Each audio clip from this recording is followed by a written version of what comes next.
Another senior varsity cheer captain, Anna Howlett. He's not up here now. He's down on the field. She's here with her parents, Rich.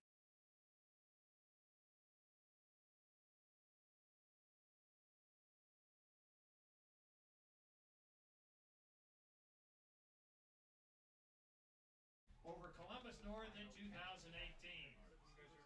She plans to attend college and then on to dental school at the University of Work or Philanthropy. Senior cheerleader.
Okay.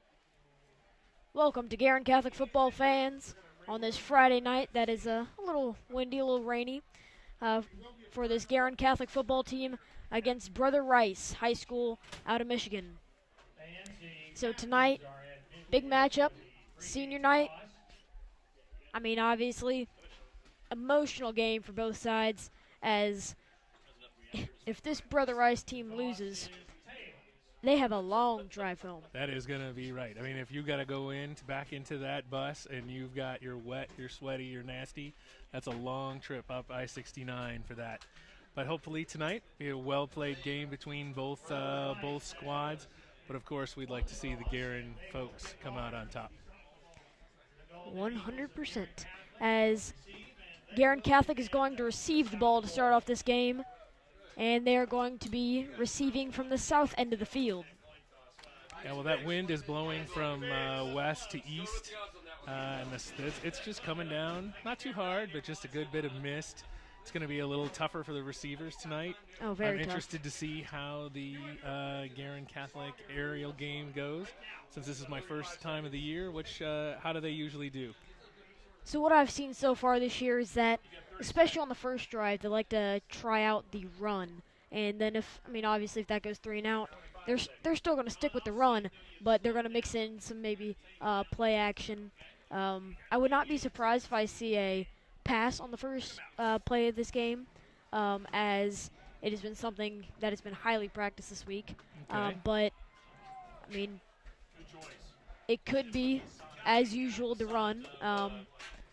So I'd like to see what they come out with to start off, mix it up or kind of stay the same. But all right, well, they're getting all set up here. The referees are huddled in the middle of the field, making sure they know what's going on. Probably getting a little warmth, last bit of warmth before they got to go to work. A little huddle circle. Now, how are the referees selected here at Guerin? Are they assigned by the IHSSA or I'm pretty sure it's assigned by the IHSA. I honestly don't know, but okay, we'll go with that. Good. All right. Well, Brother Rice is coming out of the huddle break and getting ready to go ahead and do the kickoff. It's good to see a Guerin player give a high five to the referee just before the whole thing starts off. It's always great. Christian Koza is the kicker for this team. He's going to have a little wind at his back as he's kicking it. And it's sailing to the right side to Patrick Schramm outside of out the end zone. And they're going to bring the ball up to the 20-yard line, and that's where Christian Gelov and this offense is going to be starting their first drive of this game. That's terrific. Now, would you say you guys are much more of a run team? I would say we're a little more run first. Okay. Baumgartner, his first 2 games, had over 200 yards rushing. Second game, he had close to 200 yards. He had, I want to say, about 180. And then third game, he was just under 100 as the teams have progressively gotten harder. And this game is going to be one of our toughest matches. Big, tight formation with wide receivers on the right side of the field. Gelov's under center. Baumgartner in the backfield. Edwards is in motion. And the ball's handed off to Baumgartner, and Baumgartner goes up the middle. He's got some room. Oh, he's got a ton of room. He's got a first down and about 15 or 20 yards more. Ooh, terrific, and a big slip on the way out. You can tell how wet that field is out there. That tarp on the ground is slick. It's going to be hard to stop on the way out. Oh, yeah. You got to slide almost immediately. But that's a beautiful run to start off the game. That's got to be putting the Brother Rice right on their heels right to begin with. As I know of this Brother Rice defense, they like to play a cover 1 robber, and so they have that safety just floating around. It's something that is played often now, and with that cover 1 robber, it's almost like a man zone option. Okay. Gelov is in shotgun with Baumgartner to his left this time, and McGreal in motion. Ball is thrown and incomplete to number 5. Elijah Edwards on the right side of the field. That was a good, quick pass, but I think he was pretty well covered right from the beginning there, and it's certainly not helping with this weather.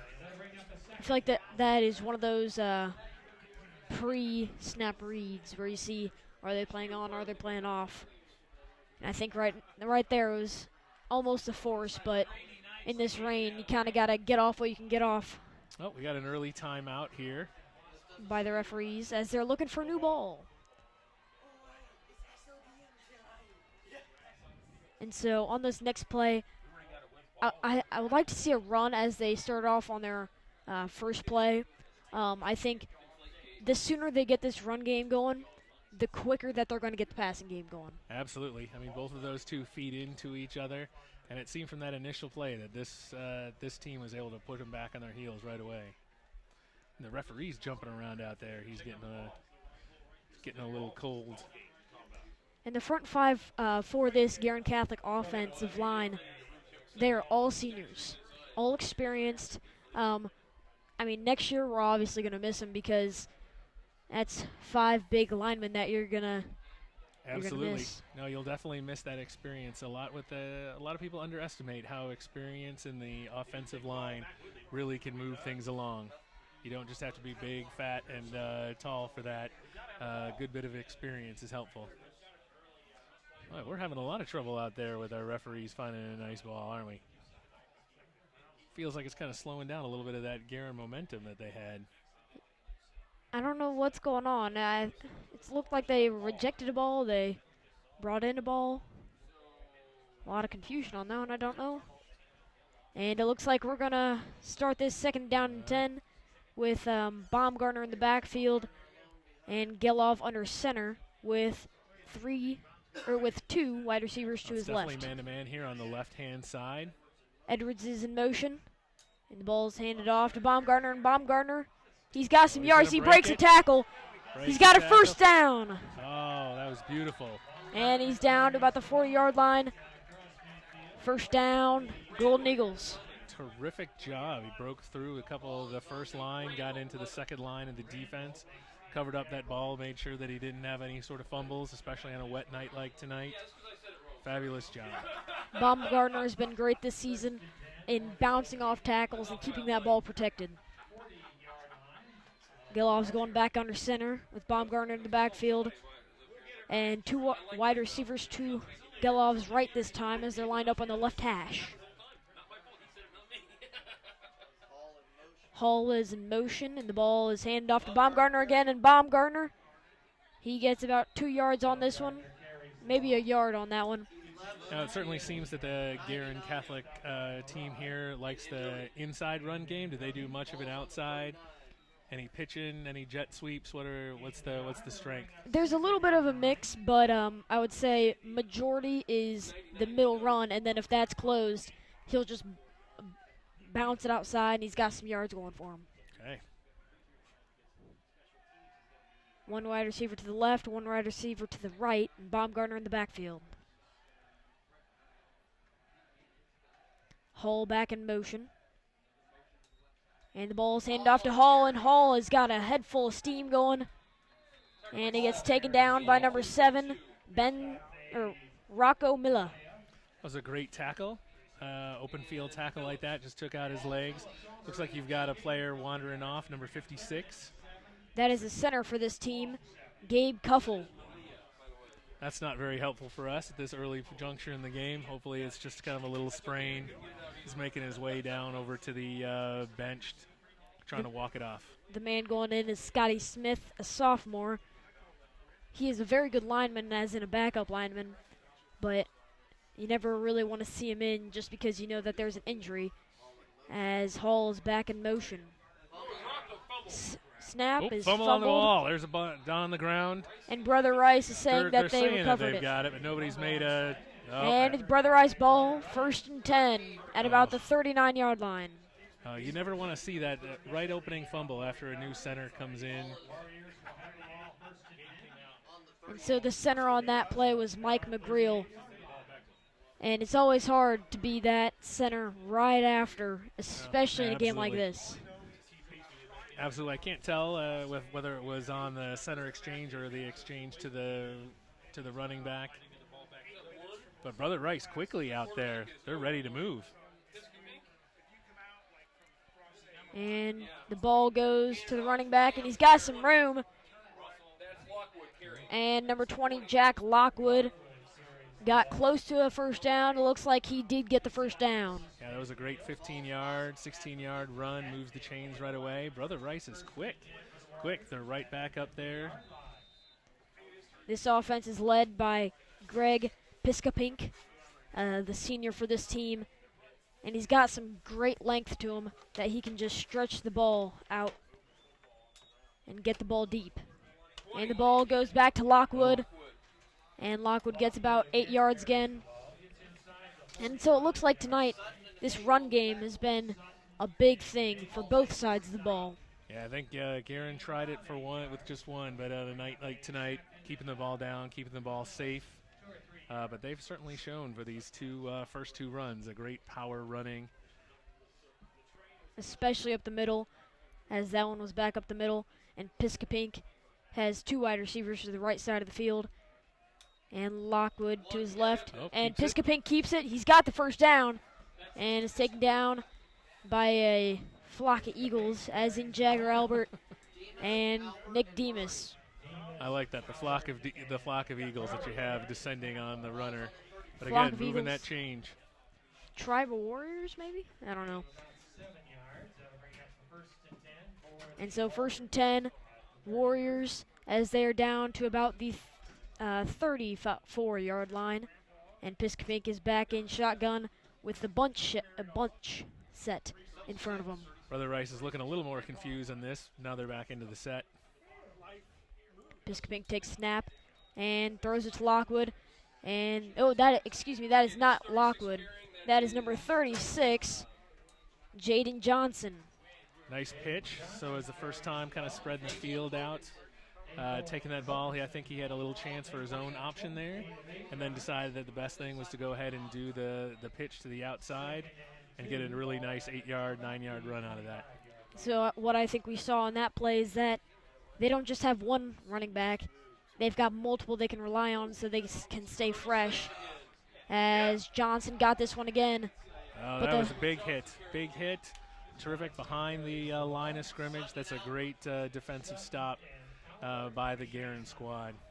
Albert and Sutton on that stop, as that's going to be a loss of 2, and it's going to bring up a 3rd and 3. Now, what would you say of the strength of the Guerin Catholic defense? Are we interior, exterior? Where's your strength here? I think the strength is especially on the nose, but I think that our outside linebackers are very strong. Sutton and Demas. Demas is a captain of this team, but the nose is Nick Simzak. He's been a 3-year starter. Oh. And Piskapink keeps it. Yeah, and I don't gets think he taken got down. It. Oh, that was terrific. I actually think that was a little bit of a broken play there. I think he meant to hand it off there, and I don't think the running back was ready for it. But you're certainly in a position here where maybe you're in 4-down territory. Definitely 4-down territory because it's too far for a field goal on a night like tonight. But it's a 4th and 2, and you don't want to waste that. False start offense, and that's going to back them up 5 more yards. I don't know. Can you decline this here? Can they decline? There you go. It is declined. Yeah, that's the better way to go. Go ahead and decline it. Put them into the 4th down. Don't give them 2 downs to get that. Their early power running seems to show that they can go ahead and break through. So let's go ahead and just get them here on this last stop and take the ball back. So Piskapink is back in shotgun. Oh. And it looks like he tried to get the men to jump off sides, and the flag is thrown. So that's going to be a 1st down. Oh, that's tough. The Guerin squad was fired up and ready to go and just not disciplined enough to work through that early part of that count. I think that was one of those blitz forms, and they were just licking their chops so that they could get back and absolutely. Sometimes you get a little bit overexcited about that, and keeping discipline is very important in this game. And that didn't look like it was just one guy. It looked like it was multiple. No, it was a couple. 2 wide receivers to the left, and Piskapink keeps the ball, and he gets taken down by number 44, Tom Hokinson. Yeah, he did a great job of getting off that block. So he had the early block, got off of it right away, and just a 1-yard, 2-yard gain. That's good. This field's getting a little tighter now. And so this defense has definitely been getting banged up, as Hokinson this past week has had problems with his left foot, as he's also the punter for this Guerin Catholic Oh, squad. that's not good. And he's left-footed, which is even worse. But it looks like he's been recovering tonight, and the ball goes back to Lockwood. And it looks like he's going to bring it up to a 3rd and 4. Oh, that's terrific. It was great to see that. Another inside run, but a good stop. They got a really nice chance here again to stop them here again. But you're probably, again, here in 4-down territory. You think you'd go for a field goal in this kind of weather? I would go for a field goal if, actually, it's questionable. If you have trust in your quarterback, or, kicker, then, and it's a long 4th down, then 100% I'm going with the kick, just so I can get points. I'm not sure in the high school game how long your safe kick out. Oh, great! Oh, and he's gonna get stuffed. Oh, that was beautiful. Ethan Sutton came off the weak side. That was a pull around by Nathan Fancher, and he came around, and that was definitely a broken play, as Piscopink looked like he was a little dazed at. Well, running back's not here. I think in that particular case, the cornerback had actually read that and kind of jumped that play. So actually, I think Piscopink did the right thing, pulling it down. He had a chance to throw that, saw that the cornerback was a little bit too close to the play, and decided to do the safe thing. Probably the even safer thing would have been to throw it away so you'd save 3 or 4 yards. And it looks like they're going to be attempting a field goal here. And the ball is up. And it is no good. Yep. So, I mean, that's tough. That was from the 30-yard line, 25-yard line. So, that was a 42-yard field goal. That was a good kick. It had the length. Certainly did. But the wind kind of blew it a little east. Yeah, but a 42-yard field goal here, I mean, that's pretty tough in any conditions by any player. Especially, again, blowing. I mean, it's blowing pretty stiff out there. I'm not sure what the actual wind speed is, but that American flag is starched out straight across. Nice to see the flag of the Vatican up there, too. It's good to have the flag of the Vatican up and about here at this field. Gelov is back under center with Baumgartner in the backfield and wide receiver on each side. Hall goes in motion. And Gelov hands it off to Baumgartner. Baumgartner tries to find a little hole, and he gets about 3 yards. It's a nice squeak through there. I think they've just got to continue to pound it for the early part here. I'd like to see some runs to the outside, but, I mean, if this inside game is working, obviously stick with it. Yeah. Rain's starting to come down a little bit harder. Gelov is back under center with a wide receiver to each side again, and Baumgartner in the backfield. And he hands it off to Baumgartner. Oh, ball's on the ground again. Boy, that's ball. It must be very hard to handle today. Indeed. But the ball is recovered by Baumgartner, but that is going to be a loss of at least a yard, and so this is passing situation right now. So on this 3rd and 7, with about 3:45 left to go in this first quarter. And I noticed that the center is back out there, Gabe Kuffel. Oh, that's great to hear that he's back and out there on the field, and his leg isn't seriously hurt. So Gelov is under center with the I formation behind him. Gelov takes snap, hands it off. It looked like the ball was not exactly handed off very. Yeah, tucked in very well, but they got it across.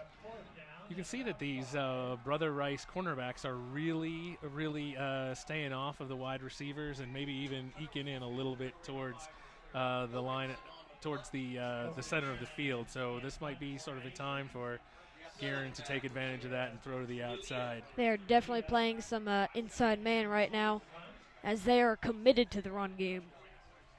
Hokinson, as I said, is the punter for this team. And the ball is on the ground. Down. Hokinson has to pick it up and try to do something with it as he gets tackled at about the 10-yard line. Boy, it's been a slippery day for the Guerin Catholic team. That was a 3-hopper right to the punter, who could only do the little bit that he could with it. I was actually going to see if he was just going to throw it out to the back of the goal to take the safety, because now they're right on the 10-yard line.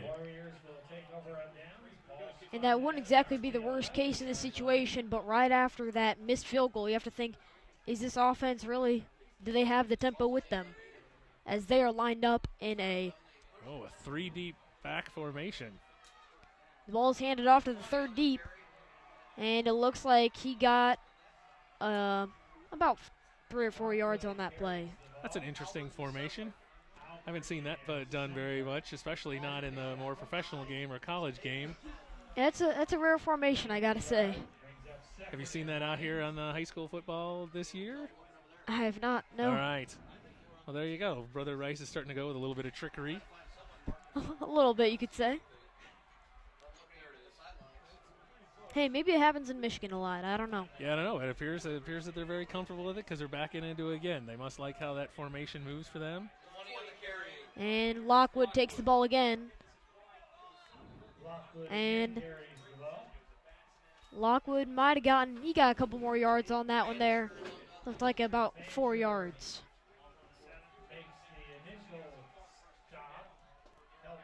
It's like the referees they're covering up the ball there, trying to keep it as dry as they possibly can while Brother Rice is in the huddle. Was wondering what they were all huddled up around the ball for there. So it's going to be a 3rd and 6 at the 7-yard line. So if they're going to get a first down, it's at the 1-yard line. But I'm going to guess that they're going 4-down situation right here as the ball's back. Oh, looks like we've got a flag on the play right away. I'm going to guess that it's an early hold right up the middle, as it was the referee looking straight up the middle of that formation. However, O'Hara was stopped short of the line. But we're going to have to see what the penalty marker is. There you go. Holding on the offense. I'd say take it this time. This is a take-it situation. Yeah, we saw Guerin maybe make a mistake the last time in declining that last penalty. I suppose it didn't work. It worked out since they missed that field goal. They might have gotten a little better field position, though. Actually, I don't know if they would have, because they got some pretty good field position after that 42-yard field goal kick that they missed. So, I mean, this pushes them back, and they're back into that similar territory. Oh, it looks like they declined it. They did decline it. They're going to let them take a field goal. They want to go straight 4th down and see if they can do something with it. Wow, I find that to be a very interesting call. If you go ahead and push them back another 10 yards, take another hack at it, and then make this guy take that longer field goal. But that's why I'm up here in the press box. Exactly. And not down on the field. That goes the same for me. And that ball is through the uprights. 3-0, Brother Rice. Yeah, that's a heck of a kick out of there. I think he decided to go very straight at it. I think he put everything into that kick that you could possibly put. It went well over that, well over your scoreboard there. Well over. That's still a very interesting call to me by the coaching staff of the Guerin Catholic. I don't know why you don't take that, push them back a little bit, take your chances that you're going to go ahead and make that stop, and then make that field goal that much longer, especially after it's in that kicker's head that he just missed a similar length one. And so, I mean, obviously the run game has been working for them, but if you're going to be expecting the run game, as they have not thrown a single pass yet this game. And when you have it really condensed down like that, you guys were stuffing them at the end there. They got, 6 yards, 5 yards out of all 3 runs. So I'd say have a little faith in your defense to make one more stop. As this defense has been a saving point of this team for parts of the season.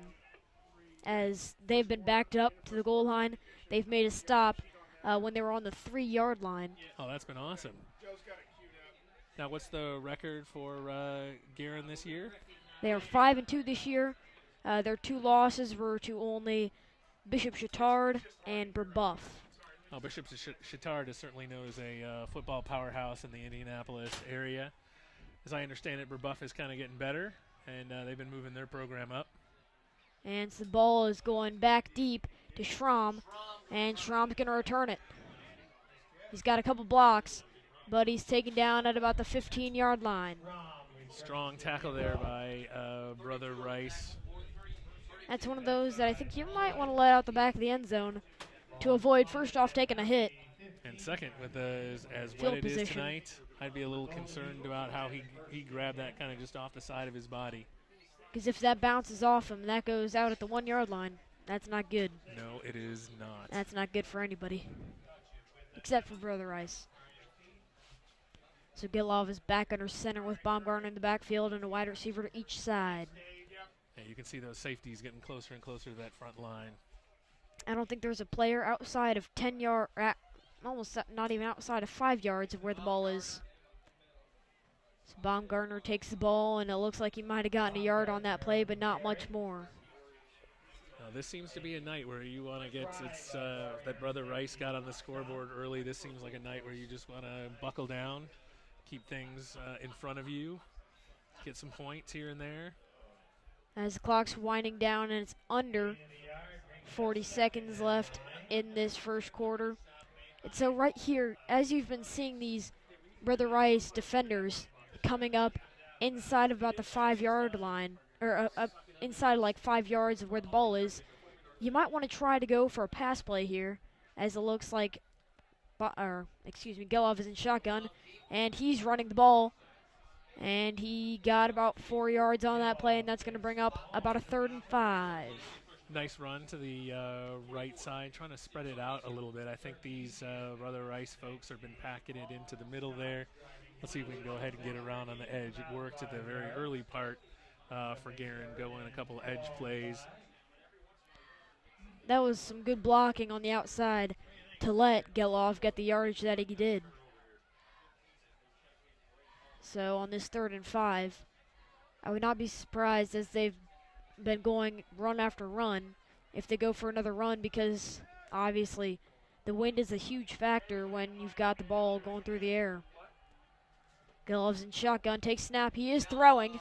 Going up. Pass is incomplete for number 5, Elijah Edwards. Yeah, it's always that first pass where you're a little bit overexcited.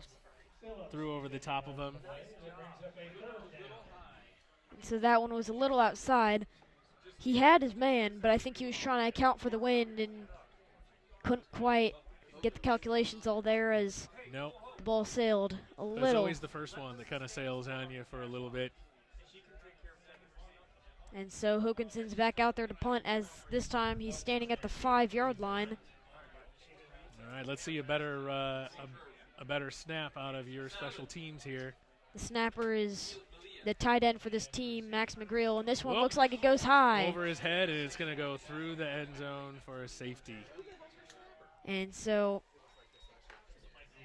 that is 5 points coming off of special teams problems. It seems to me that the coaching staff of Guerin is going to want to go ahead and revisit some of the things that are going on within their special teams. But it's a tough night. It's a tough night for that. You've got to get that ball out fast and up against this strong, stiff wind. It's very hard to go ahead and do that. And with this kick, they might be able to put Brother Rice in a position where they're deeper into their own territory, and if they get a stop, they can, we as Guerin Catholic can take it out a little further so we can give ourselves some breathing room. Amen. Needs to flip the field. We've been spending most of our time here in the far south end zone area, and I'd like to see it spend a little more time on the north end, don't you think? I completely agree. I think that's good for our team no matter what happens. If we're on the north side of the field, I feel like we're doing something right. So Etchison, the kicker of this team, the senior, is going to be kicking this one off as he's kicking from the 20-yard line. And so deep to receive for this team is number 31, number 4, Dixon and Stewart. This ball goes to about the 40-yard line. It's going to take a bounce, but it just died. Good. On the ground. Yep, they had definitely moved up, but he's kicking straight into that wind.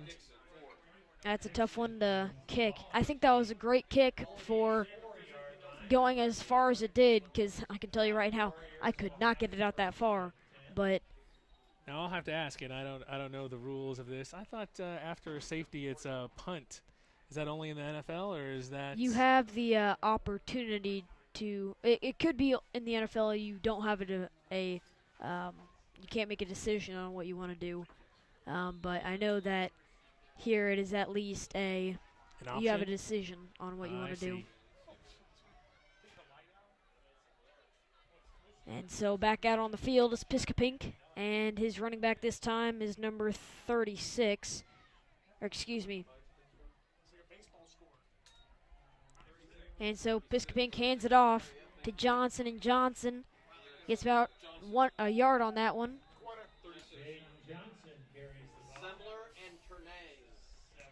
And so on that one was Semler and Tournay. And that's going to be the end of your first quarter. The score of your first quarter is 5-0, Brother Rice. Well, we got an early baseball score here for this game at that 5-0. The nice part is that Guerin has definitely retaken some of the field here, and now Brother Rice is going into an even stronger wind. If you take a look at that starched out U.S. flag, and it looks like it's almost going a little southeast now, as opposed to just going straight east. You got a sparse crowd over there in the Brother Rice.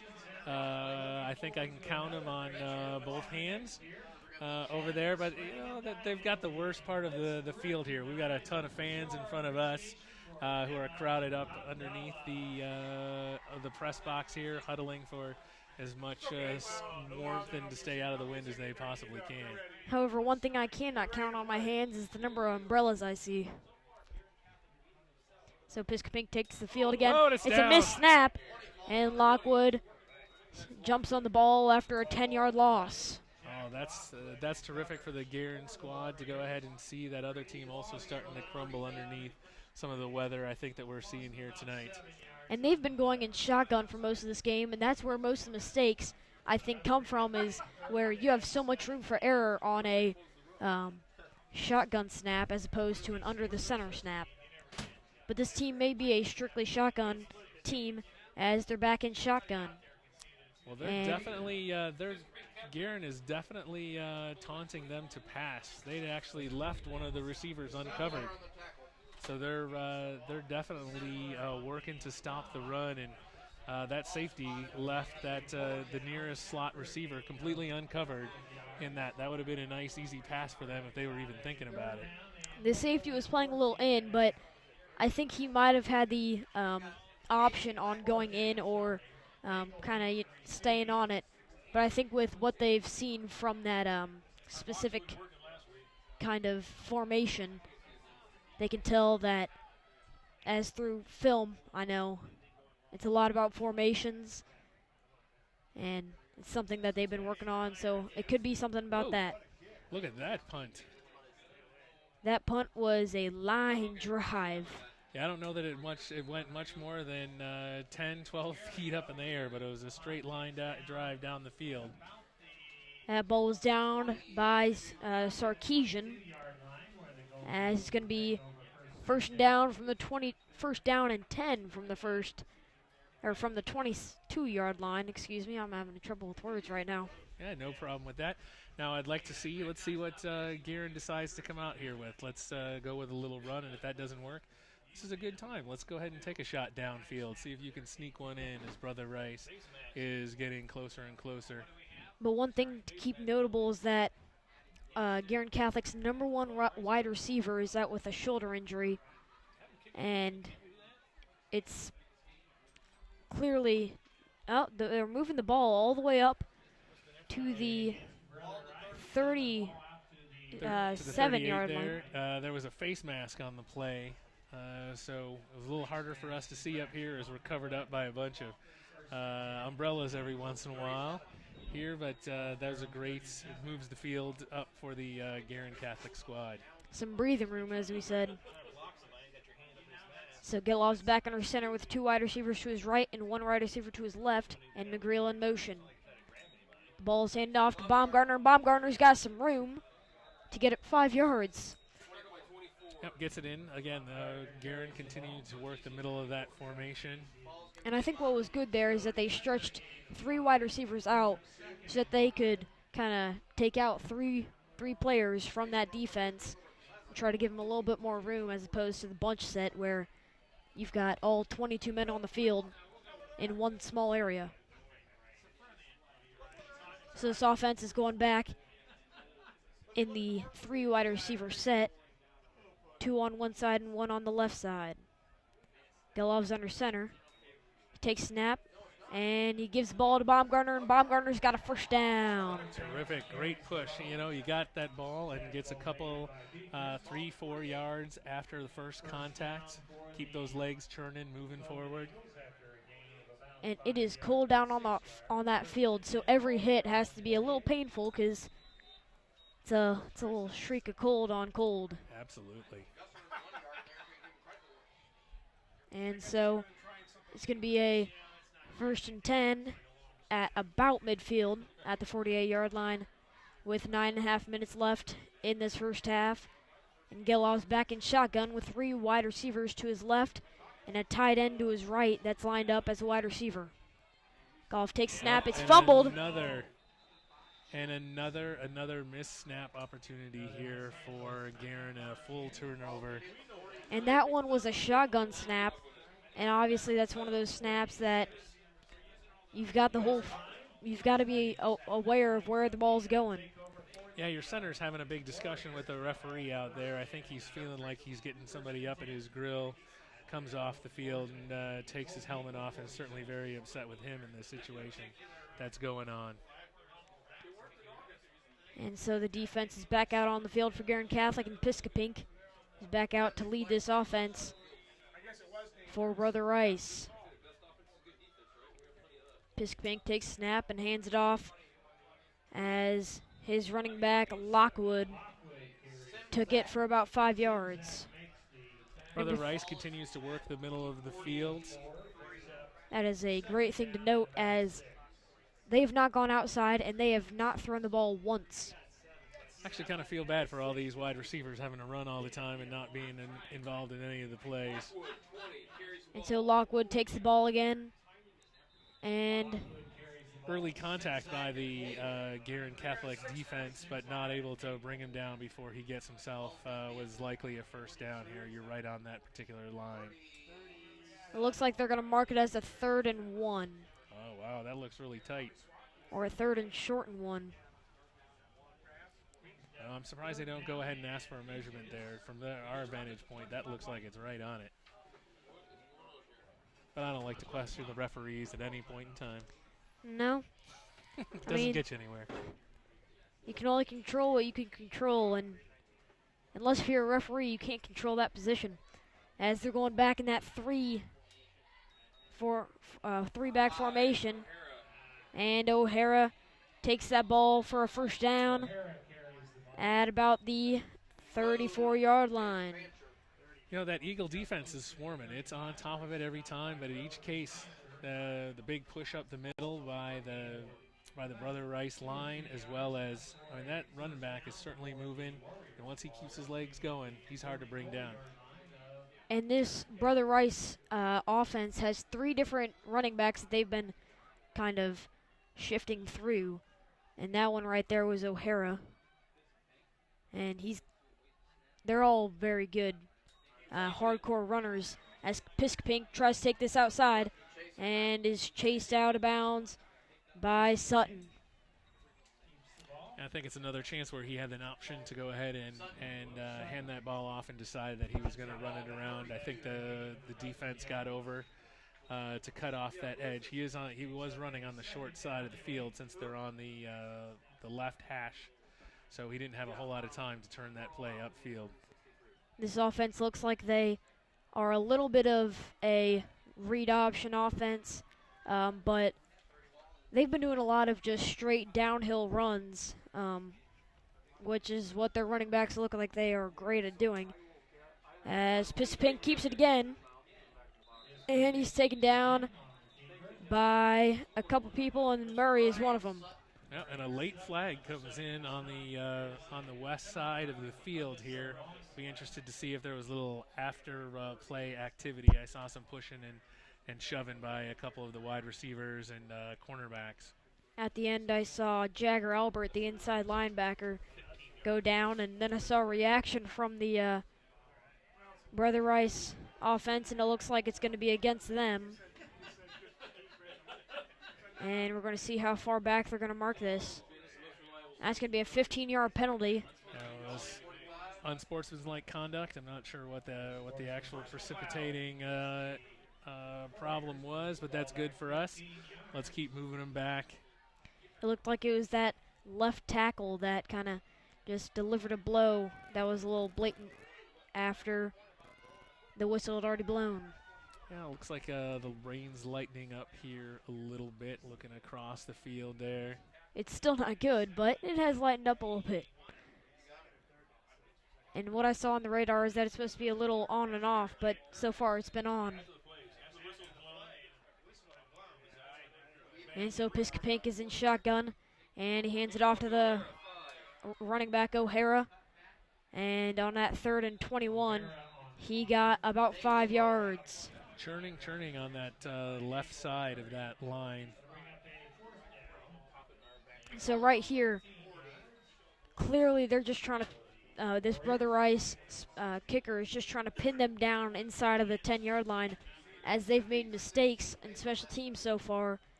And if that happens again, then...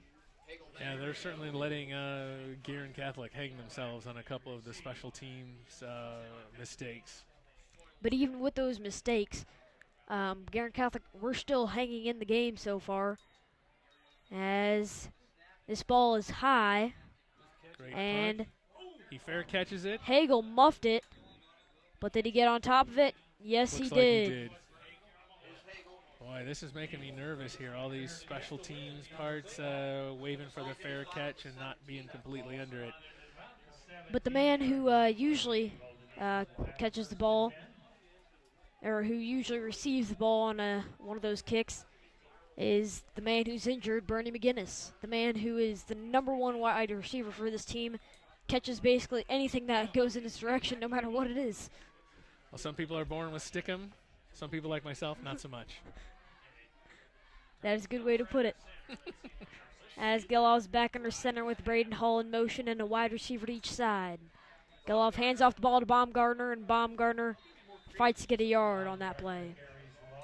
Yeah, I think Guerin's kind of feeling like maybe a little conservative here. Let's get ourselves back in line, get with the game program, and try to relieve some of the stress of some of these fumbles and turnovers. How many fumbles have we had so far today? 3? At least, 2 that have been recovered by Brother Rice and 1 that's been recovered by us. And the one that went out of the back of the end zone. There's that one, and then the one that was just muffed. All right, so we've had more than our fair share. More than our fair share. That's more than I think you should have in a whole game, and we're not even halfway through the game with about 6 minutes left. Baumgartner fights for another yard there, and is going to bring up a 3rd and long. Yeah, that Brother Rice defense is certainly stacking up, putting sometimes 8, 9 men deep into that interior part of the line. And until Guerin can go ahead and show that they can snap the ball in a shotgun situation and give him a little chance to throw the ball, Brother Rice is certainly sort of feasting on what Guerin is deciding to do at this point in time. And actually what I like seeing out of Gelov is that I really like watching him coming out from under center to throw the ball, because I think he's very good at doing that. As Hall goes in motion and Gelov's back under center. And it's it's a play action. The pass is completed, but I don't think it's quite enough for a first down. It's close to the line to gain. And it looks like they're marking him out at about the 30-yard line, which would be enough to gain. Well, but a little bit short, I think. They moved it back 2 yards. And first down, Guerin Catholic. Wow. Not even a measurement. These referees are very generous on that one, I think. But good that we're moving the ball, and I'd like to see that they finally take a shot at passing and taking a shot at these cornerbacks of Brother Rice. That was the fullback, Braden Hall, and he has got a head of steam when he's got the ball with him. So Baumgartner looks like he might have lost a yard, or maybe picked up a yard. Line of scrimmage, we're going to say. Yeah. It's going to bring up a 2nd and 10. I still think that after the success of that last pass that you might want to go ahead and take a poke a few more at these cornerbacks of Brother Rice and just let's see what they're willing to do. The cornerbacks for this team are very good, but when their entire defense is selling out for run, you see that you've got man coverage all the way across. And playing very tight. There's a penalty. I don't exactly know what it's for, and it looks like encroachment on the defense. We'll take those 5 yards if they want to get a little bit too close. So either they lined up offsides or the count was on set because they had just lined up. Yep. So it's going to bring up a 1st and 5 for this Golden Eagle offense with just over 4 minutes and 45 seconds left in this first half. All right, in the I formation here. 2 wide receivers to the left side of Gelov, and the ball's handed back off to Baumgartner, and Baumgartner gets right on back to the line of scrimmage. Yeah, continuing to try to threaten that left side of the Brother Rice line, but Brother Rice seems to be ready for it each and every time that they're trying to pound it into that left side of that line. In my opinion, the strongest parts of this offensive line is the left tackle for this team, Spencer Schneider, and the right guard for this team, Charlie Sawyer, as they're both very experienced. Mike McGreal is also very good for this team, as timeout's taken by Guerin Catholic. And so they have a little bit of spread, as they don't just have one side that they're going to be mainly going to. So what I like to see on this 3rd and 2 is if I don't see the ball handed off to Baumgartner, then I would really like to see it be like a play action and a boot. Absolutely not. I mean, absolutely right. That sounds like a great idea. Let's go ahead and start trying to push the ball up the field. Take a few chances here. I don't know how much they're going to be throwing this ball on the 3rd and 2, but like a boot to the outside and maybe see if you can pick up the 2 yards. As Gelov is a great runner. He's got some wheels to him. And I think that we haven't seen him run enough this year. And what year is Gelov? He's a senior this year, as almost every player on offense and defense is a senior except for a couple. The fullback, the tight end, and a wide receiver. Oh, you got them all. All right. Well, that's a lot of experience on the Guerin Catholic squad. And all those people I just pointed out are all juniors for this team. There's not a single sophomore or freshman that starts on offense or defense. Special teams, there are some. But Baumgartner's back under center with the I formation behind him. Oh, and we see Guerin jump off sides. And that's the discipline there, as they were probably saying in that huddle right there, we're going on 2, we're going on 2. I've heard it before. So your tight end there had a little trouble counting to 2? Maybe a little bit. We need to work on the math skills of the Guerin students. Is it?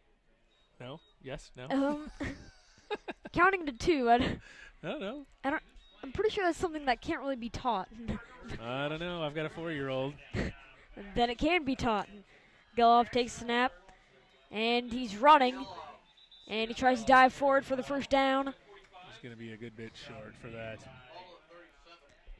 But on this, about 4th and 1, you think, do I go for it? Because if we punt, we're almost losing yards guaranteed so far, as we've seen. It looks like Gelov's coming back out on the field. And this may be just a call where they try to get this team to jump off sides. And Gelov looks like he's trying to draw the Brother Rice squad off of offsides.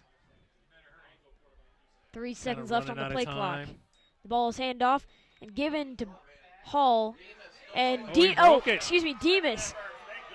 Nick Demas. Wow, what a great strong run. He was stuffed on that right side of the line.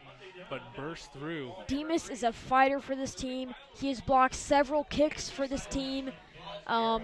He is an all-around player as he comes to the sideline and does that Ezekiel Elliott, give me more. Yeah, he wants more cereal. he could take more cereal if he wants. I see. In what year is Nick? He's a senior for this team, a captain for this team, a great player for this team. I see, and usually he's your outside linebacker. Usually he is our number 1 outside linebacker as Baumgartner was given the ball there and got about a yard or 2. Baumgartner's getting a lot of touches tonight. Is that the usual thing for Guerin Catholic? Baumgartner usually gets a lot of touches, but tonight I think it's going to be a special amount of touches because of the conditions, but Baumgartner has handled the ball well. The only time that he was involved in a fumble was when the ball was brought back to him and not handed off cleanly. And so Gelov is under center and hands the ball off back to Baumgartner. Baumgartner, he makes it up to get about 2 yards, and that's going to bring up a 3rd and 6. That tackle made by number 99, Matthew Andoni, for this Brother Rice squad. And on this 3rd and 6, we got to watch the boot because they haven't been getting 6 yards on their run so far. This is almost a passing situation in my book. And Gelov hands the ball off to Baumgartner, and Baumgartner gets it. He's right at the line to gain. That's terrific. That's terrific to see. A little more confidence now in the Guerin Catholic running game. They're marking it as a 4th down. Oh, my God. It's a 4th and inches. And Guerin's going for it. The Golden Eagles are trying to snap it quick. And it's a handed off to Baumgartner. Baumgartner went up. And first down, Golden Eagles. Plenty of yardage there. Baumgartner, I think, went up like he was sprinting a 100-meter sprint. Yep, and then certainly took a big hit back, but was able to hang on to the ball. And the pace for the Guerin Eagles is starting to quicken here. They're moving the ball faster, not going as deep into the play clock. And Gelov on a boot, and he's throwing interception. It did not look like he got a great handle on the ball there. And Brother Rice gets the ball. Yeah, that inside linebacker just kind of slid underneath that. I don't know if he actually read it, that's what was going to be happening, but kind of slid into it, and it just went right into his hands. Didn't really have to even extend himself very much. He was taking on some pressure there, and it looked like, I don't even know if he got the laces there. And I think he was trying to maybe feather it over the top of that linebacker squad and was not able to kind of feather it over the top. Yeah. I think he was accounting for the fact that if he threw it a little high, it would sail and possibly be an interception, but if he threw it too low, it would be another interception, as we saw right there. Yeah, but it certainly goes and shows how, turnovers are killing us. Turnovers are killing us. The defense keeping us in this game at 5-0. Again, I feel like we're calling a baseball game here. As Piscopink is in shotgun and hands it off, it's a reverse. Uh-oh. And he's got some room. Goins going to get a big tackle, a touchdown-saving tackle by Patrick Hagel. Yeah, we needed that. If he didn't get him, he was going to be dancing in the end zone. Guerin took that ball, and that was a little trickery there, but I think that should have been stopped at the line of scrimmage. But that was some great blocking by the left tackle, number 71, Luke Newman, for this team, as he secured that edge and created a huge hole. Absolutely, and I think with Guerin also selling out for all of the inside plays that Brother Rice has been doing so far, it just kind of let some of the discipline on the outside, just let that outside edge fall apart. Also kind of delayed it a little bit, the fact that they had a little trickery. They were looking to see if that quarterback was going to go for a run, and the fact it delayed it, and when the pitch out certainly kind of set the defense on their heels a bit. Timeout, Brother Rice. That's their first of this excuse me, that is their second of this half. So they've got one remaining as they are down at about the 20-yard line. And if they can punch this into the end zone, that is a tough feeling to go in for as Guerin Catholic. Certainly give them a lot of momentum as they go into the locker room if they can go ahead and get a score here right at the end of the half. Only 56 seconds left to go in the game. And Brother Rice has been playing well, but what has been deciding this game so far is the mistakes by Guerin Catholic, as we have just killed ourselves with mistakes. Absolutely. We're going to have to get the stats from Mr. Wagner in terms of the number of fumbles and missed opportunities, and take a look at that see what they do in the second half and make some changes there. So Piscopink leads his team back out onto the field, and Sokenson does the same for the defense. Piscopink is in shotgun as usual, and he takes the ball, and he's throwing this time, and the ball got out of his hands as he was loading the ball back. And that was going to be the first pass, right? That was going to be the first pass. That was actually a pass, I think, because the other ones looked like they were broken plays. Yeah, I mean, that was going to be the first setup pass of them. He had dropped back and just kind of lost control of the ball as he was dropping back. It's nice to see that both squads are having a little trouble handling the ball. It's not just one-sided. And so Piscopink takes the ball. He's throwing. Another pass This down is the middle. deep. He's got his man. And who it's comes down with it. Touchdown, Brother Rice. That is their first actually attempted throw. Wow. That's a heartbreaker. That is a heartbreaker. Who is that, number 12? Number 12, Drew Randall, the senior for this team. He's got some good size on him. We might not have the right guy there. Let me find out what number that was for you. Lucanaria. I was going to say, he looks a little shorter than 6'2". He did look a little. Number 82, Cole Lucanaria. He's a sophomore for this team, 5'7". Yep. Little height difference there. That's, 7 inches of height difference from the 6'2" guy that we thought we were calling for. And another late flag comes in. And we're gonna have to see which team this is on, because if this is on Guerin Catholic, then it's gonna be a short kickoff, and if it's on Brother Rice, it's gonna be a long kickoff. I think it's gonna be on Brother Rice. There's a bit of discussion here. And so with 20 seconds left, you try to see if you can get any momentum right now. This isn't one of those that it could be one of those that you try to just take a knee and go into halftime.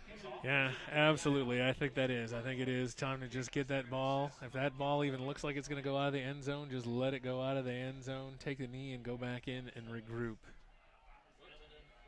And this offense, they've had trouble with holding on to the ball and securing it.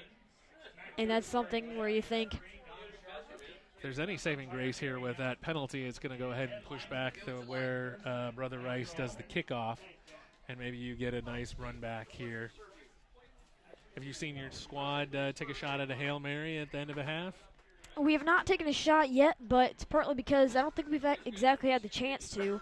And if we have, we're usually up by a couple of points by this time. And so not exactly that we don't need it, but we're usually not quite. We're usually on our side of the field as this ball is going. Great field. Oh, and he squib kicks it up the middle, and two Guerin players have a shot at it, and everybody just covers it up.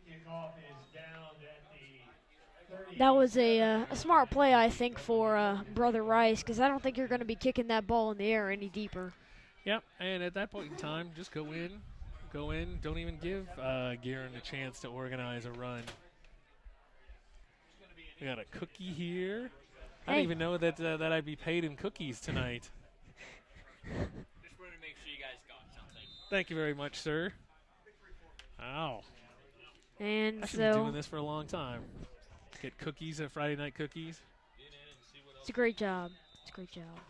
And so we're going into halftime with the score, 12-0, Brother Rice.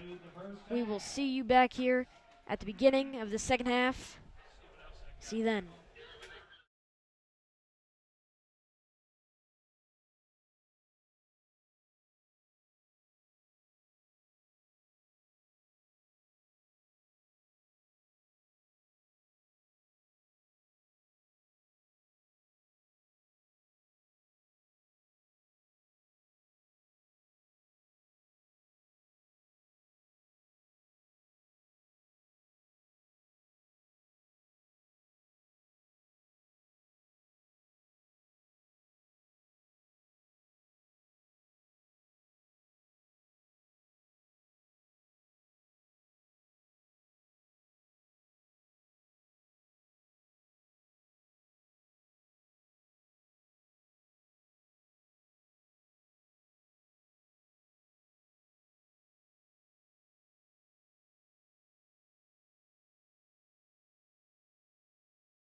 Welcome back, football fans, for the start of the second half.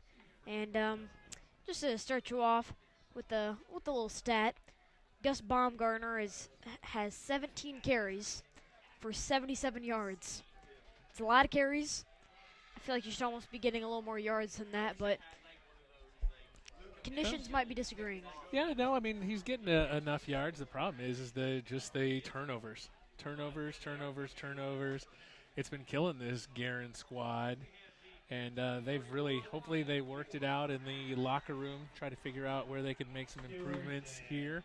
But definitely more confidence in the exchanges is what they're really going to have to work on. I don't think it's exactly their blocking has been great from what I've seen. Looks like they're doing an onside kick here. And it is just a little squib, huh? trying to see if they can mess up. And the ball's out. But it is recovered by Brother Rice. Interesting. That was an interesting way of going ahead and play. That almost worked for us, didn't it? Two Brother Rice players ran into each other, and down they go. That was an interesting kickoff formation. Have you seen Guerin do that this year yet? That really short little squib kick? I've seen them work on it. I have not seen it at all during games. That's a new one for me. All right, the weather has definitely lightened up here. There is. I don't see any rain going right now. Yep, so this might actually start to open things up for both teams. I mean, the wind is still a key factor, but hey, right now they're going out for a pass, and they've got the ball running forward, and they've got about 9 yards there, and that's going to bring up about a second and long one. A long one. Yeah, Brother Rice is taking advantage of the fact that the cornerback was hanging as far back as they were. Quick pass across there, and that wide receiver actually broke a tackle to go ahead and move up. That looked like it was number 5, O'Hara there, who was lined up as a wide receiver. And Piscopink hands off the ball this time to Lockwood, and Lockwood gets stopped at about the line of scrimmage. If not, gets taken back a yard. Great job by the interior defense of Guerin to go ahead, and they're actually controlling the line of scrimmage right there and getting them pushed back, and a great stop. I've really liked watching this this front three for Guerin Catholic. The outside linebackers have obviously been doing very well, but Ternay, Fancher, and overall Simzak, they have just been blowing up this offensive line as a three-man front. Piscopink keeps it and tries to get the first down, and it looks like he's a yard forward of the first down. Great job on Piscopink again, taking that option, moving it out to the right side of that line, actually breaking a tackle or two to go ahead and get that first down. He's definitely a really good runner. I'd like to go back and take a look at some of his stats and see what he's actually putting down for the Brother Rice squad this year.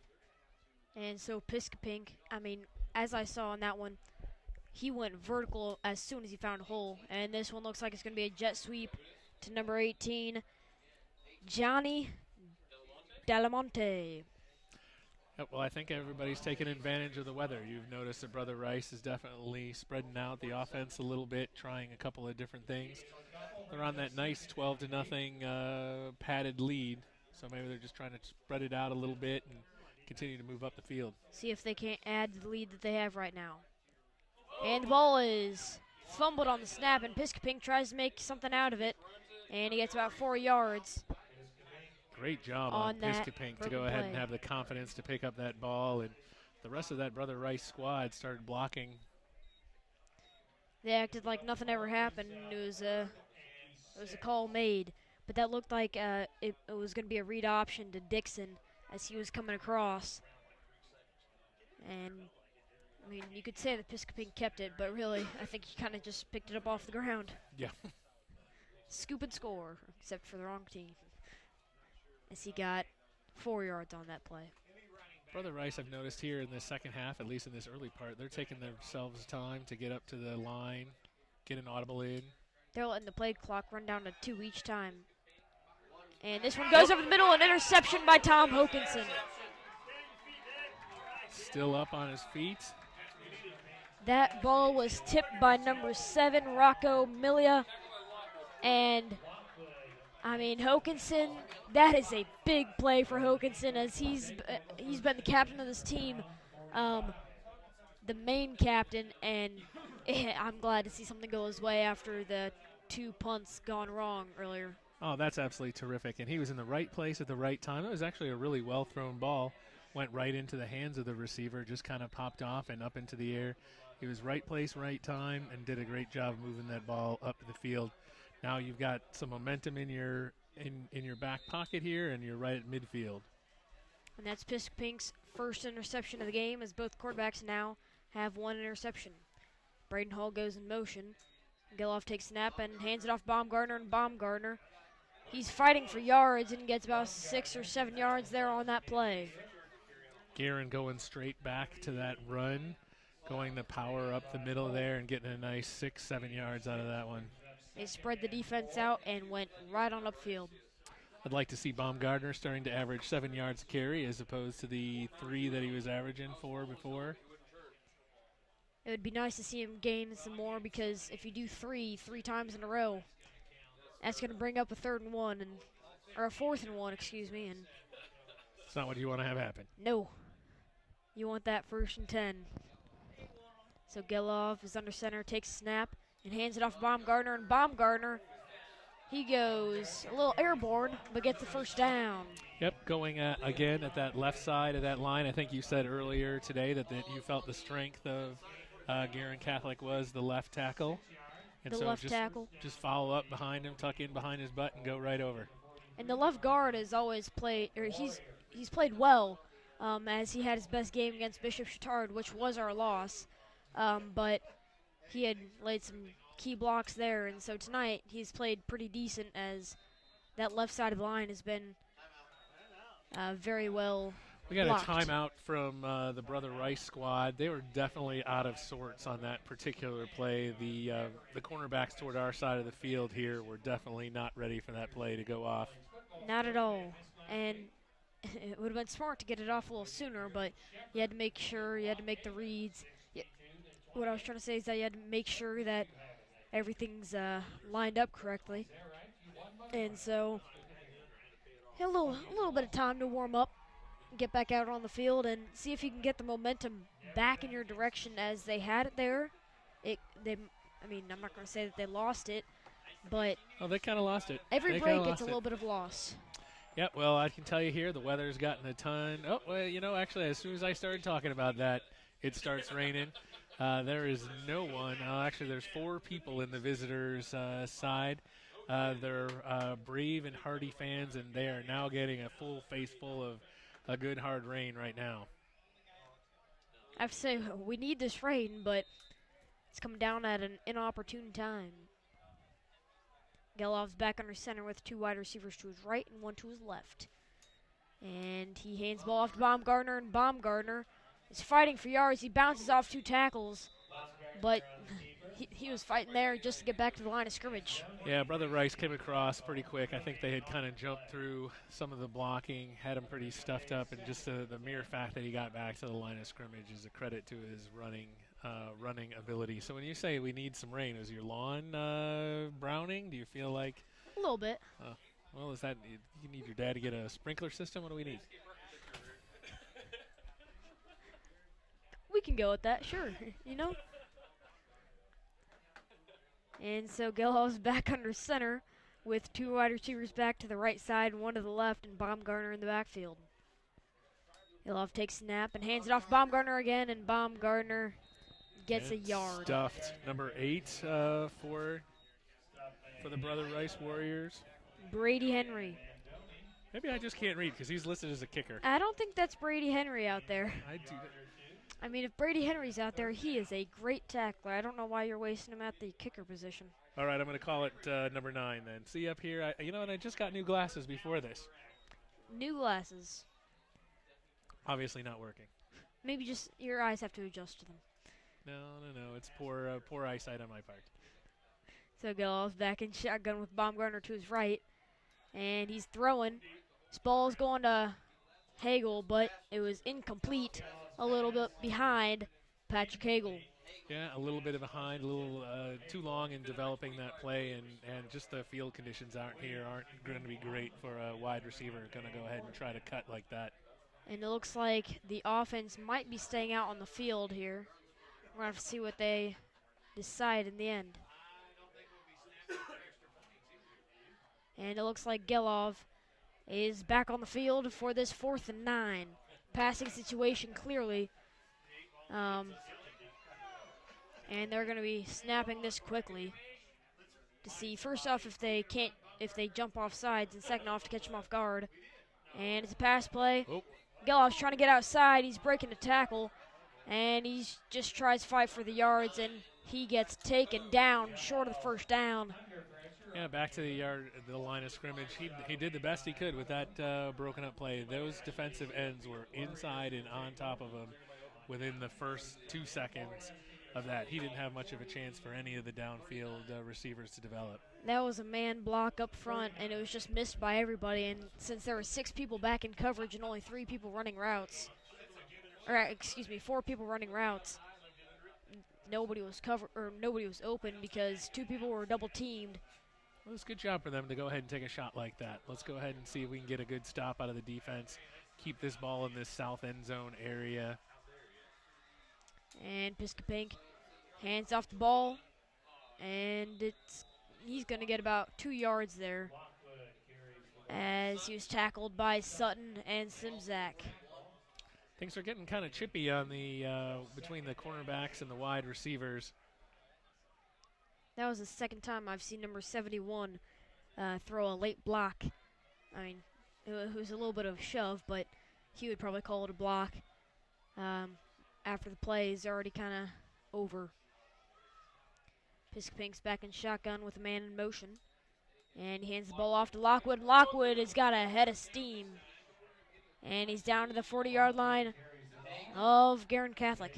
Yeah, well, that fellow got a really good, like you said, a really good head of steam, ran over 2 tacklers before he was finally taken down by that swarming Guerin Catholic defense, but they're starting to pick on him now. That was a great hole opened up by Farrott and Newman there, so that Lockwood would have some space, and Lockwood gets the ball again and gets about 3 yards. They go with the exact same play. Not as much success with that particular one, but the exact same play. And so it's going to bring up about a 2nd and 6. It's number 71, Luke Newman. 6'3", 260 pounds. Certainly a fine looking left tackle. Newman's been the one that I think I've been seeing throwing some, maybe not throwing some shots, but kind of hitting a little late. Extracurricular activity. Oh, great job. And Piscopink cuts up field for about a yard. Terrific read on that option play. He went ahead and took it with his head up, took a look at the defense and saw that the defense was going to stop his running back and gets a nice 4 or 5 yard gain out of that terrific heads up play. Taken down by Hagel and Albert on that play, and it's going to bring up a 3rd and about 4. 3rd and a long 4. Big spread on the wide receivers. They're really spreading out this field. The right wide receivers all the way to the numbers as Piscopink tries to run for this one, and he's got the first down and a little bit more.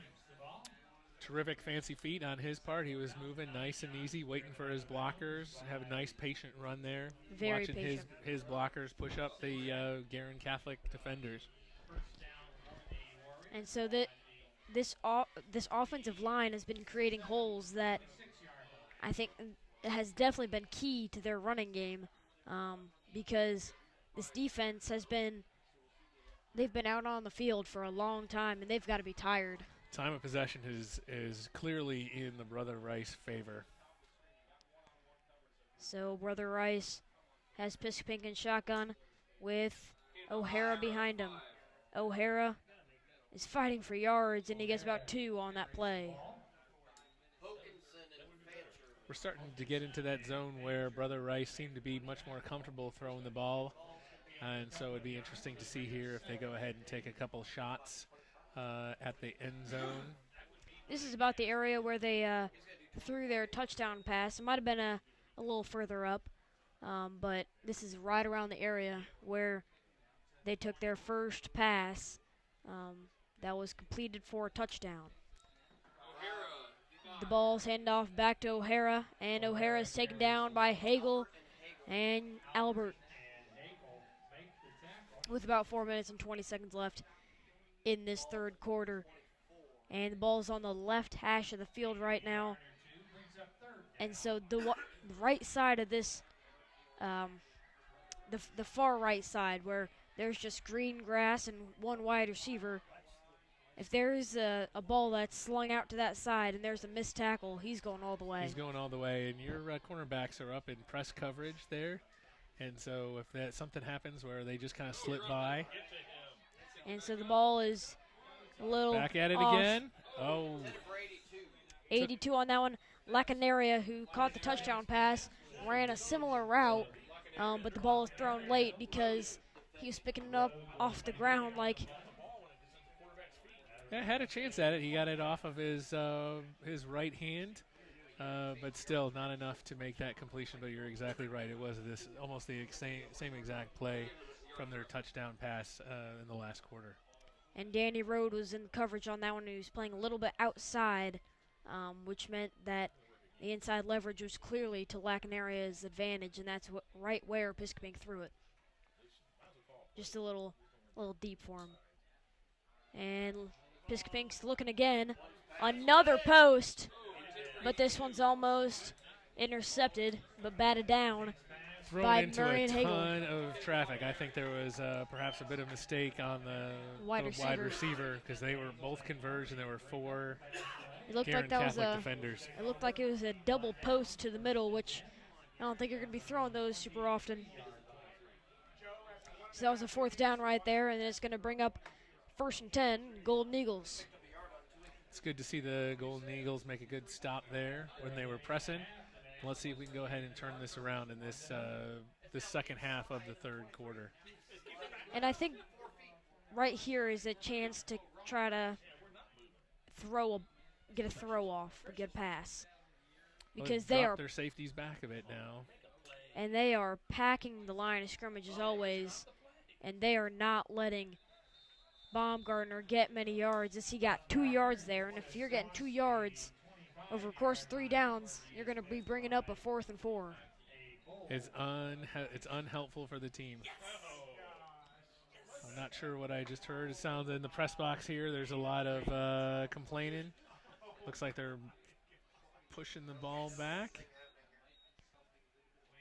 I think they're just keeping it dry. Keeping it dry as always. But I'd like to give credit to this the referees out there, as it is cold, it is rainy, and they are doing their job. As I think that they've been calling the right calls. Yep, they've done a great job. And play action for Gelov, as he's almost tackled behind the line of scrimmage, but he somehow gains a first down out of that. Wow, way to make something out of nothing. They had gone ahead and rolled out to the left side of the field, got stopped, and then brought himself back to the right and got a few yards out of it and even a first down. I counted 3 missed tackles on that play, and it looked like they were just kind of some soft tackles at the legs, which is not something you can do when you're trying to wrap up a runner going full speed ahead. And so Gelov's back under center with 2 wide receivers to the left, 1 wide receiver to the right, and Baumgartner behind him. This one goes to Baumgartner, and Baumgartner tries to get 2 yards out of that, and it looks like he might have. Again, trying to get a little push off of that left side of your Guerin Catholic line. So far, not a whole lot of action coming out of that. Down in the offensive trenches, Schneider has been doing pretty well on that left side, but when you've got 4 people you're trying to account for on that right side, it's not that easy to block. So Gelov's back under center with Hagel to his right side and Ferrucci and Edwards to the left. Max McGrill goes in motion, and the ball's handed off back to Baumgartner, and Baumgartner stopped behind the line of scrimmage. Behind the line. You know, Brother Rice is certainly pushing back, getting past your offensive line here. I think they're actually just taunting your team to go ahead and pass it. They are accounting for the run on every play here, and then once it comes to a 3rd and 7, then they drop people back. And so I think that almost on those first down plays, that might be when you want to try to take a shot because they're accounting for a run, and they're lined up like you're going to run it. So we've got 3rd and 7 here. Again, a really tight formation on the left side of the field. It is Elijah Edwards in motion, and he gets the ball on a sweep and gets out to make it about a 4th and 5. Good, not much there, but at least they're trying to move the ball in different ways instead of just going after that left side of that line. And it looks like the punt team is going to be coming out this time. We're going to have to see after the first 2 snaps, can Max McGrill kind of find that midpoint of low and high. I know the student section here is very much on edge right now to see if that ball is going to come out in the right direction or if they'll be having to jump on the ball as they had in the past. Let's hope for a good one here. McGrill is getting ready to snap this one deep. This is a good one, and Hokanson has time to get this one off, and it's one that is going to be rolling as it was muffed by Brother Rice, but it looked like Brother Rice jumped on it immediately. Yeah, it was actually very lucky for Brother Rice, considering I think that ball actually hit a His player back. in the back, and he was able to turn around and dive on it. That punt certainly didn't get very much height. Again, I don't think it went much more than 8 feet in the air down the field. I don't think you want it getting much height, otherwise it might get taken by the wind, but I think you might want a little more height than that. Yeah, well, today, for this part where he was punting, you definitely wanted to get taken by the wind and get pushed down the field. Take advantage of that wind. That was almost a lucky bounce off of their backs. Could have been unlucky, but in that situation it was lucky. Otherwise, that would have rolled for another 10, 15 yards. And so Lockwood gets the ball again, and he gets about 9 yards on that play, and it's going to bring up a 2nd and 1. Lockwood has been doing really well, churning, a bunch of spins to get himself out of those tackles. So far this half, I've not seen their 3rd running back, Jaden Johnson, out there. As we're into the 4th quarter of this game, the score is 12-0, Brother Rice. But as I was saying, I've not seen any runs by Jaden Johnson. I don't even know if I've seen him out on the field. So they've only had a 2-back rotation that 3rd quarter between O'Hara and Lockwood. Yeah, I was kind of hoping that we'd get to see more of that triple running back formation that we saw earlier in the game. I was actually kind of surprised that they didn't do like a pass out of that. You just constantly tease the defense into one of those couple of early running backs and then kind of move that last running back out to the flat. And if everybody's targeting those 2 first running backs, it's a nice little flip to that guy. I was kind of trying to see if that's what they were setting up, but it didn't. It doesn't seem like they're going to do that.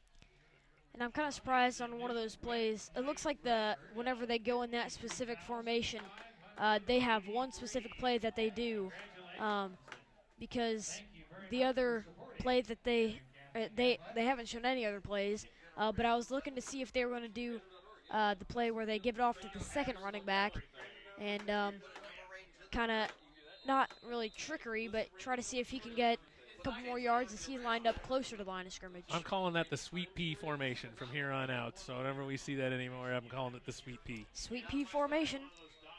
And this is another throw. Looks like it's a little high as number 84, Brendan Holt, stopped on his route at about the 35-yard line. Yeah, I think that was a little miscommunication between him and his quarterback. In fact, the quarterback is pointing to him right now that he should have gone a little more downfield. I think he was trying to lead him a bit, and he stopped his route short. Looked like it was almost a go route in the situation, but he tried to do like a spin move and do a 180 and jump for it. So Brother Rice has got a little decision to make here. It's just 3rd and 1 here. Oh, they're back into the sweet pea formation. Finally, I'm glad I got to call it. And the ball goes to the 3rd running back, and he's got the 1st down. And the sweet pea works for him. And so it's going to be first and 10 Warriors as they're just past midfield at the 49-yard line of Guerin Catholic. And so Piscopink's looking over to the sideline to see what the call is. And for Piscopink right now, I think you just got to protect the ball and kind of waste clock as this ball goes to O'Hara. Well, they caught, for a second there, I thought that Brother Rice was going to catch Guerin blitzing that left side of that line. And they had really stacked that left side of the line, and they had run it to the right, really leaving that edge open. If he had been able to bounce out, that was open for him for 7. And so O'Hara, he has been in a good amount tonight, and he's had some very nice runs for this Warriors offense. As Piscopink takes another snap, and he's running this himself. He's trying to get outside, and he got outside Demas, but got pushed out by number 21, Cameron Murray. Great option play. I mean, he's been showing a lot of promise as an option quarterback tonight, really making some really good decisions in terms of whether he keeps the ball or whether he runs, and he's made the right decision in that particular case. They have been playing as a great team today, and I think it's shown on the scoreboard, even though a lot of the mistakes have been made by Guerin Catholic, and that's why some of the points for Brother Rice have been because of Guerin Catholic shooting themselves in the foot and giving up 5 points that should never have been points for this Brother Rice team. It was just mistakes. Yeah, well, Piscopink did another nice job there. It was a fumble on the snap, jumped right on top of it, saving the turnover. It's putting Brother Rice into second and long. But with the way that they've been picking up yards, not just on the run, but they started out on that first drive of this second half, passing. And so if they go back to that pass, right now they're wasting a lot of clock. As if you were to actually look at time of possession, it is clearly in Brother Rice's favor. Yeah, Brother Rice, there must have been in trouble with the play clock. Because they got themselves up to the line of scrimmage, and the play clock is stopped. They're back in that sweet pea formation again. And this time it is play action. He keeps it. A little miscommunication between him and his wide receiver. That one looked like it might have been intended for number 6, Ben Sacco. Sacco's 6'3" for this team. He's a lengthy wide receiver, but that throw by Piscopink looked like it was a push. Yeah, well, really it was also. I mean, he had what he wanted. There was that wide receiver was man to man, and there was no safety help at all. The safety was actually on him, and so there was no outside help. As Semler pushes him out of bounds, and a flag has been thrown. Holding on the offense. That's terrific. That's going to put a little wrench in the Brother Rice works with that 10-yard penalty. That was going to bring up a 4th down anyways, as it looks like they are going to decline this, and it's going to be 4th down. For a second there, I was wondering if it was going to be a penalty on Semler for taking him out of bounds, but I didn't think I saw anything excessive.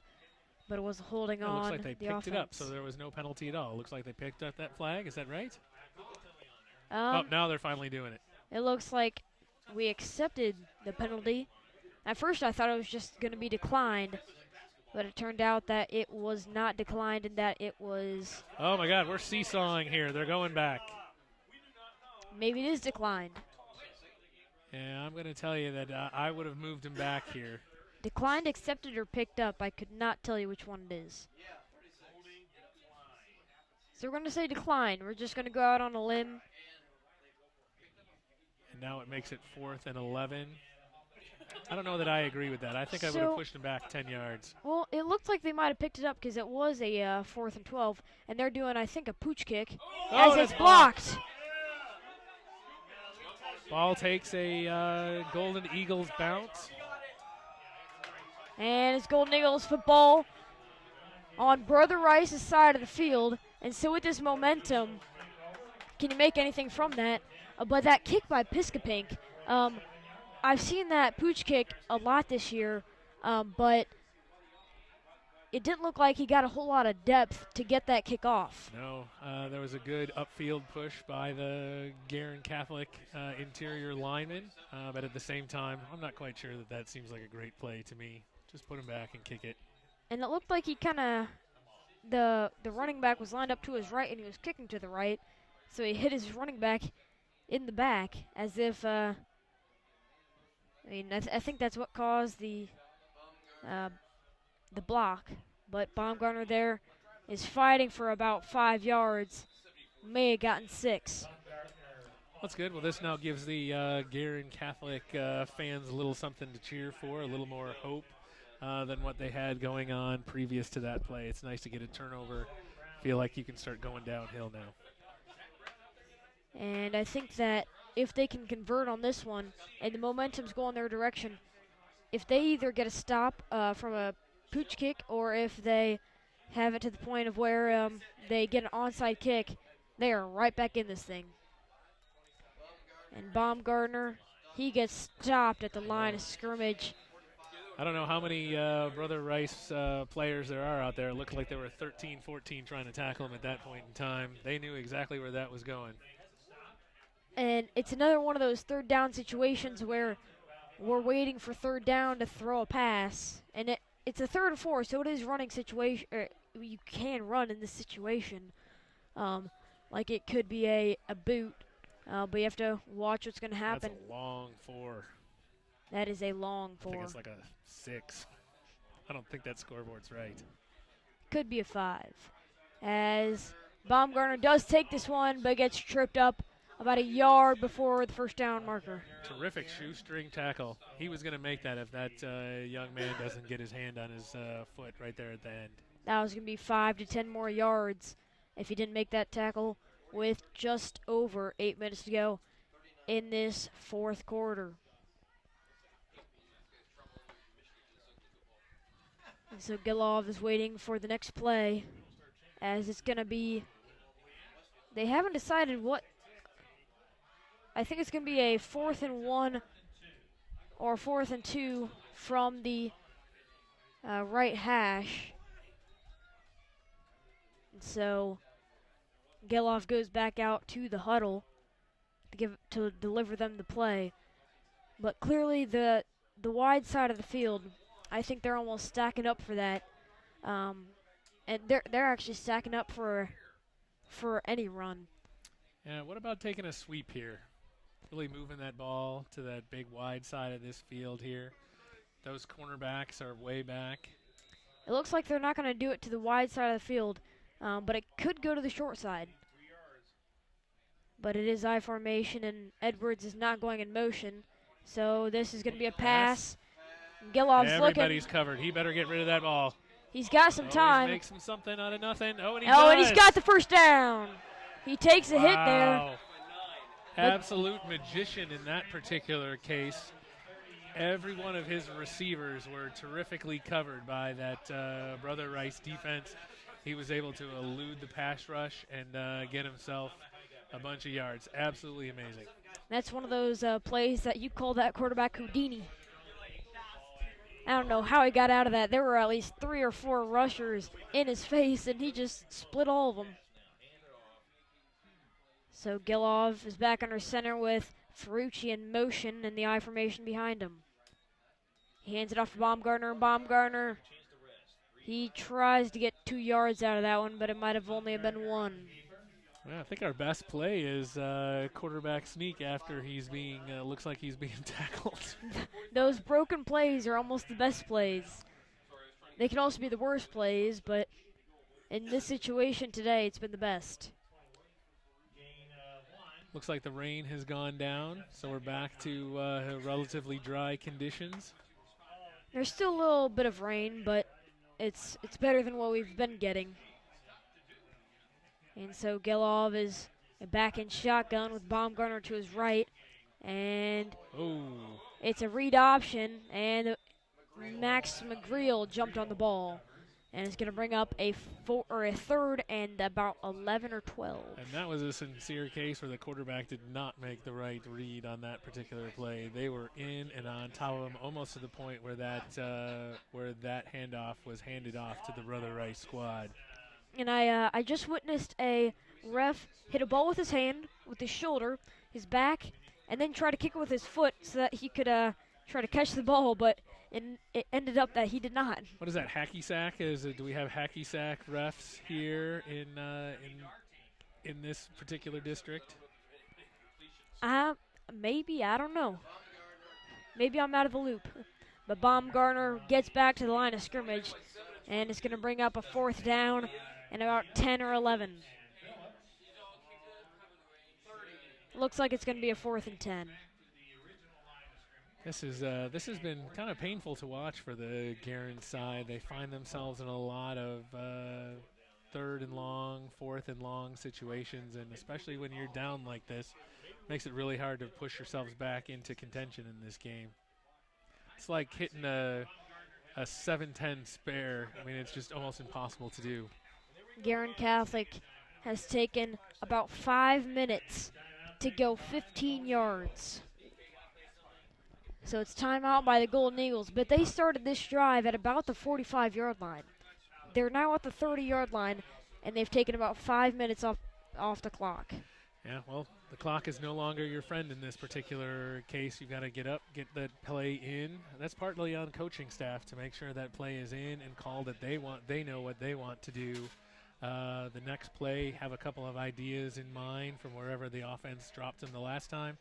Have a couple of those options ready to read in, start running players in and out so that you get that play called in as quick as you can. And I would like to see some passes here, as obviously it's a 4th and 10, and this is passing situation. But on 1st and 10 or 2nd and 10 or 2nd and 8 or whatever, they need to get some more passes in my opinion, because that's when Brother Rice is really packing the line of scrimmage, and especially with passing, if it's incomplete, it stops the clock. Yeah, they've been taunting them the whole time, and I wonder if some play action stuff with Baumgartner right up the middle. Go ahead and look like you're going to hand it off to him, take a step back, and maybe a quick curl by a tight end, something like that, just to get that ball moving. 3 wide receivers to the right side, 1 wide receiver to the left, and Edwards goes in motion. Oh, they did hear our plea for the pass. Oh. And he was hit as he was throwing, an incomplete is Gelov, and that's going to bring up 1st and 10, Warriors. And so this game has clearly been a frustrating game, as it's senior night and you're trying to get anything you can, but the conditions have not been allowing it, and it's just been a tough game because the passing game, it's not working. Yeah, well, you got to give all the credit to Brother Rice. They have made very few mistakes in this game, hanging on to the ball, moving the ball up the field, making some great plays when they needed to, taking what the Golden Eagles give them. But at the same time, you got to make some chances here for the Golden Eagles. This game has been a game of mistakes, and whoever has done more is losing right now, and that's us. You get punished for making mistakes. Right there is Johnson, and he gets about 9 yards. That's the first carry I've seen from Johnson this half. And you're just going to see Brother Rice milk this clock now. You might as well take advantage of the long play clock. They're taking their own sweet time getting to the line. And so with 4 minutes and 22, or with just over like 4:20 left in the game, just under, this is a time that they can just milk the clock, take, as you said, their sweet time, and just run out the clock. Gives us some time, now that he's there, we can talk about it. Do you ever say thanks to your mom for being a great mom? I do, but maybe not as much as I could. All right, there you go. Well, we'll make some, because right now your mom is watching my marvelous son, because he would not stay out here in this mess of rain. Thank you, Mom, for listening in. Much thanks and much gratitude to anybody that is listening in right now, as it appears. Don't tell them how many numbers we got. Not enough. And Lockwood is making his way out to about midfield at about the 46-yard line. And that goes ahead and moves the chains again, giving them some more time here. And so the clock stops every time they move the chains, but that's not going to stop the clock for very long. Yep, they're going to have to go ahead and the next one here, take a timeout, take another timeout, because otherwise they're just going to run this clock out. You got to get a stop here. Force them into a 3rd and long where it's absolutely passing situation. And they got to stop Lockwood as... Nope. 6 yards that time is not helpful to that play cut, to that strategy. Excuse me, that was the other O'Hara. There are 2 O'Hara running backs, one a senior and one a junior, and that was the junior right there. Interestingly, Guerin is letting the clock continue to run. Here, this is a good spot to use those timeouts if you want any chance at this. However, we haven't been able to stop this run game at all to even force a 3rd and a lot of yards, as it looks like they're going to let this clock run a little longer, except the clock is stopped right now. Yep, they got So themselves a timeout. All right, well, that was a really nice stop by the Golden Eagles to stop them behind the line of scrimmage, bringing up that 3rd and long. This is a great chance to use it, get that ball back. They better have a play in their playbook. It's not the 3rd and long that we've been facing all night, but it's a 3rd and long in their book, a 3rd and 5. And on this 3rd and 5, I mean, obviously the whole playbook's open. Now, in high school sports, is there a 2-minute warning? So is it stopping the 2-minute, or There no, is it just no continues 2-minute to warning. run through? Thank you for the rule clarification. So Guerin, they can only stop the clock once more with just over 2 minutes left to go in the game, with Brother Rice up 12-0. Well, they're just going to have to sell out here and stuff this run. And if it's not a run, then you've got man coverage to the outside. And as I'm looking right now, it looks like Brother Rice has a wide receiver that's 6'2", going against one of our smallest corners. Oh, my God, that is a little height mismatch. Go throw it up. But it looks like it is a run, and he's got it within within a yard of the first down. And that's going to bring up 4th and 1, or a long 4th and 1. And timeout, Golden Eagles on this 4th and 2. They got to stop here. It's got to be pass after pass. This is that 2-minute playbook, except really you can only waste a minute on this next drive, if that. Yep, and then hope for a onside kick, something like that, get that ball back. It's nice on that kind of thing for it to be a slippery night like this. And I've seen Matthew Etchison, or excuse me, not Matthew Etchison, that is his younger brother, Luke Etchison, the kicker for this team. From what I've seen, he has been a very good onside kicker to the point of where, it takes a couple of nice bounces and it's hard to catch, which is always it's an good art. to see. It's an art. So onside kicking is an absolute art to be able to get that ball to hit and bounce without going further down the field. And just earlier this week, I saw a video about a team that only does onside kicks and is 90% on the They have a good stuff by the 4th down stop. Good stuff, and the clock stops on that turnover, leaving them with a little over 2 minutes left in the half to get some business done. So Gelov, we're going to have to see, in my opinion, his arm on this drive, because if you do another drive where it's just a run first, you're not going to get it, because with 2 minutes left, we've been having trouble getting 15 yards in less than 2 minutes. Yeah, it's time to buckle down here, air the ball a little bit. They've actually got 4 wide receivers. And Gelov is in shotgun, takes a snap, and he's looking left to Edwards, wow, and Edwards look at has that. a little bit of room. Oh, ball's out. He might have been And down. I'm not sure about that. I think they're, They're- oh, they got it back. That is incredible. That is a break for this Golden Eagles offense. Oh, that ball like popped out like a zit. It was just kind of flung out there. And that was recovered by number 51, Mike McGreal. Nice job, Mike. Way to keep the team in this. He's on the O-line for this team, the left guard. And that might be a game-saving Yeah, if they go ahead and recovery. convert on this, he better get a game ball. So Gelov is in shotgun.